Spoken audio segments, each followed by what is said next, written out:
Okay, good morning or good evening, good afternoon, good night, whatever time it is, wherever you are. We're now going to begin chapter 3 in Orota Teshuvah, the Lights of Return.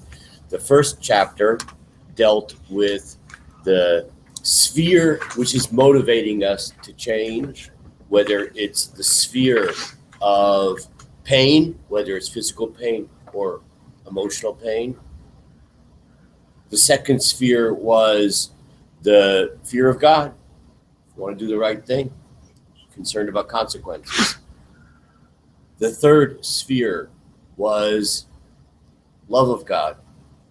We're lovesick. We want to change and grow because we're so in love with Hashem. Just like we're in love with another person, we want to do that which will create a harmonious relationship. Could even get me to do the dishes, right? Yes, I know that's a sublime and esoteric thought there. Okay. The second chapter that we finished yesterday dealt with the, perhaps you could call the rate of change. That sometimes change is something which is very gradual and even to be recommended, right? A little bit at a time, it becomes integrated, one step at a time. Then there's sometimes a change which is in a moment. Right? We sort of gave the example of somebody who is immersed in the sewage of life, but they have allergies, they can't smell it, right? Got a spiritual allergy. And all of a sudden, their nose opens up, they take the allergy medicine, and whoa. I think everybody's experienced this sometimes. If you have like congestion and you use your sinus rinse or whatever it is, and all of a sudden, whoa, it feels good. And all of a sudden, oh my gosh, I didn't realize how stinky my life is, and motivates instantaneous change. So that's the second chapter. The third chapter is going to begin now is the focus of tshuva. Whether the focus is a specific sin, a specific area of disharmony in one's life, or it's a kind of a general malaise. Okay. So you'll see as we go on. This is of the three chapters that are the beginning of this book, this one is definitely the most poetic, I would even say melodic of the three, as you'll see in a minute. And I even thought that part of it is worthwhile to read. There are a couple translations now of this particular work. So the one that I distributed, for those who are here semi-live, so that was written by a Lubavitcher Chassid, Rav Metzger, who did the translation, I distributed. It's done quite a long time ago. And there was a more recent translation, which is also kind of old, which was done by Rabbi Boxer over here in this work here. So he does a pretty poetic job here, Rabbi Boxer. So I thought I would even at certain points here, instead of kind of read and translate, which can be a little choppy and not really sort of give you the poetic sense, I thought maybe I would take a look a little bit how Rabbi Boxer here translates those particular passages. So that's why I have this over here. By the way, I recommend this book highly. This is one of the only, and certainly the best at this point, collections of Rav Kook's teachings. Okay, so this is Abraham Isaac Kook, and it is a collection translated by Rabbi Ben Zion Boxer, and interestingly enough, published by Paulus Press, which is a Catholic press. Who would have thunk it? Mashiach must be coming. Okay, we live in a strange world. Okay. So let's begin. Yesh tshuva mechuvenet neged chet miyuchad o chataim rabim. There is a type of tshuva which is focused on a particular sin or a lot of particular sins. Right?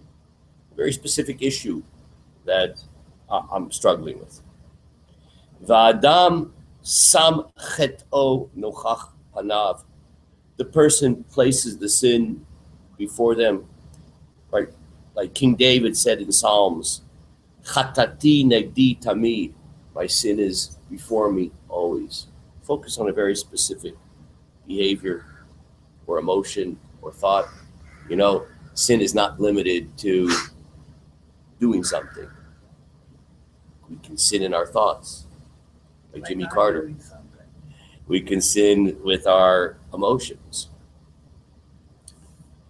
It's interesting and perhaps ironic that one might think that the only thing that matters is the bottom line, what you do. And there's something to be said for that. But on a very deep level, the Balatanya explains that to the extent that the sin is actually more internal, right, on the level of thought. So in a sense, that's even worse. Why?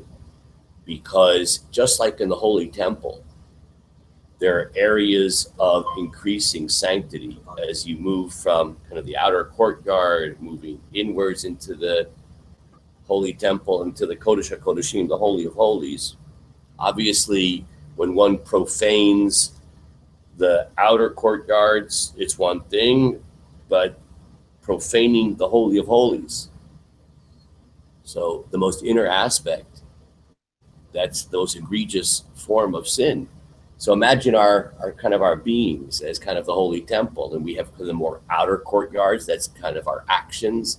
Moving inwards, that would be our perhaps speech, right? It's kind of more inward than action. And then the Holy of Holies of our being is our thoughts. It's the most internal aspect. If we profane our thoughts, in a sense, it's a greater profanation, right? The inner aspect of our being. So whether the sin is on the level of action or a level of thought or in the level of speech, there's a specific sin before one or a specific series of sins. Umitcharet alav, and the person feels regret over that particular sin, as an example. Umitzte'er alasher nokash b'fach hachet, and they feel pain that they have become entrapped in the trap of sin. V'nafsho mitapeset vola, and the person's soul climbs up and ascends, right? You've identified the sin, you're focused on that, you feel regret and pain over it, and now you're working on it. You're doing tshuva. And that process creates the following. Until that person senses the liberation from the slavery of sin. The slavery of sin. And they feel within their midst holy freedom.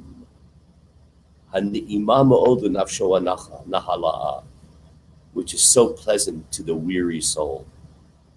I just want to pause here for a second. These images that he uses, the slavery of sin and holy freedom. You know, it's so ironic how the world, the way we experience it, is so deceptive on so many different levels. The Talmud discusses it, our sages, Alma de Shikra, the world of falsehood. You know, we have these lenses on. We all perceive the world through these lenses, and our lenses are so distorted, right? We have one of our cognitive distortions is that we have this idea that by living one's life in harmony with Hashem's will, that we are somehow constricting ourselves and enslaving ourselves to some external dictate, and we naturally want freedom. So we interpret that through our distorted cognitive lenses. Got to go to Costco and get some new glasses. Oops, sorry, Janice. Got to be careful. Some people, it's like Costco ophthalmology department or optometry department. In any case, there's a sense of autonomy. Freedom. That means do whatever I want to do. Right? So Rav Kook says the exact opposite. That the internal aspect of our being is godly. And when we live a godly life, that's freedom. When we live a life which is in harmony with the divine will, that's the ultimate freedom. Because slavery is when we are forced by circumstances to live in a state of being which is not in harmony with our own inner will. But our own inner will is in fact the divine will. Our own inner will is divine. And therefore, when we, because of our distortion, live a life which is out of whack, out of harmony with our most inner will, authentic will, that's a self-imposed prison. And we feel it.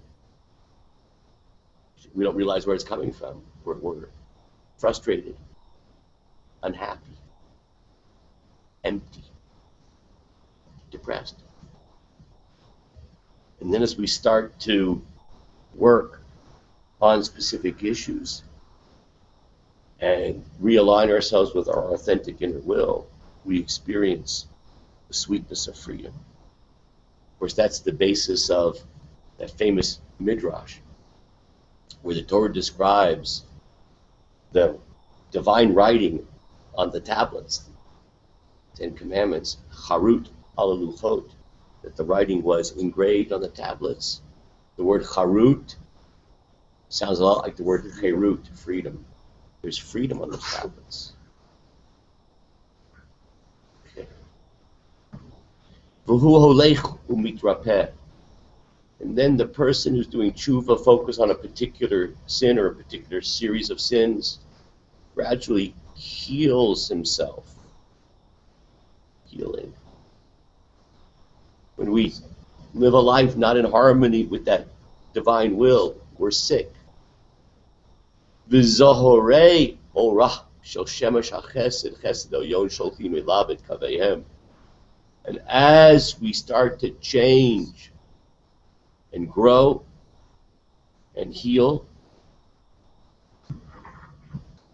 the light of the sun of divine grace, that supernal chesed, that divine supernal grace, casts upon the person its rays of healing light. V'hu holech umitasher. The person gradually becomes happier. Holech umitmaleh oneg v'deshen pnimi. He gradually becomes full of a sense of inner delight and richness. Interestingly enough, yachad im lev nishbar, together with a broken heart. V'nefesh shacha v'duka'ah, and a lowly, crushed soul. It sounds contradictory. As the person does tshuva over a specific sin, they feel the healing rays of divine love shining upon him. They feel a gradual sense of being filled with delight and inner richness, along with, Rav Kook says, a brokenheartedness. They sound contradictory. They're not. Shuhu margish b'kirbo shegam regesh ze atzmo hana'eh lo lefi matzavo mosif lo oneg ruchani pnimi ushlemut amitit. That brokenheartedness that the person feels, which is so appropriate to their situation they're in at that moment because they're responding to sin, that brokenheartedness itself gives to that person an internal spiritual delight and authentic wholeness. Let's talk about this for a second.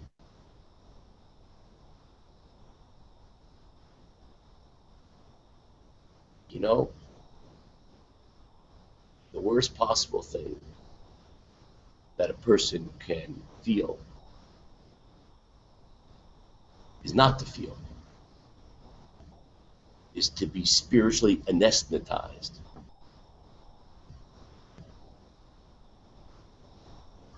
The feeling of brokenheartedness because of a sin, because of an improper behavior, or speech, or thought,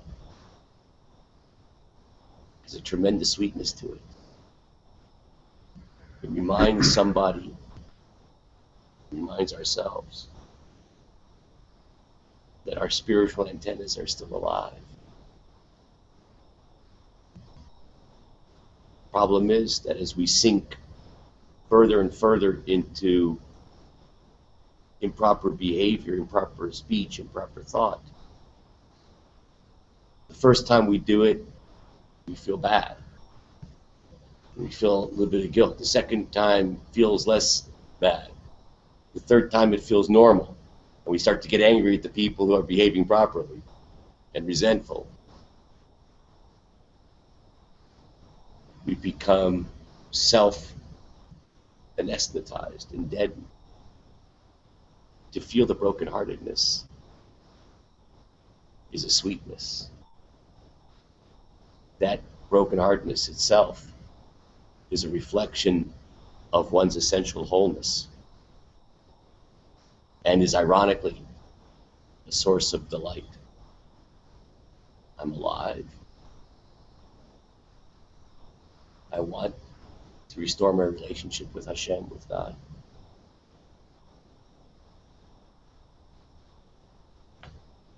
He goes on. Holechu margishahu mikarev lemakor hachayim. And as the person wrestles with, struggles with that particular sin, that particular misbehavior, speech, thought, he gradually feels he's becoming close to the source of all life. Le'el chai, to the living God. Asher zelo mikvar haya kol kach rachok mimenu. That source of life, the living God, that just recently he felt so distant from. Nafsho hakmea zocheret b'sason levet honya mruda. And his thirsting soul remembers with such happiness now its previous state of internal affliction. Let's pause at that point. We will go on tomorrow. Good stuff. You're right, very poetic. You know, it's a motivating fact for when he knows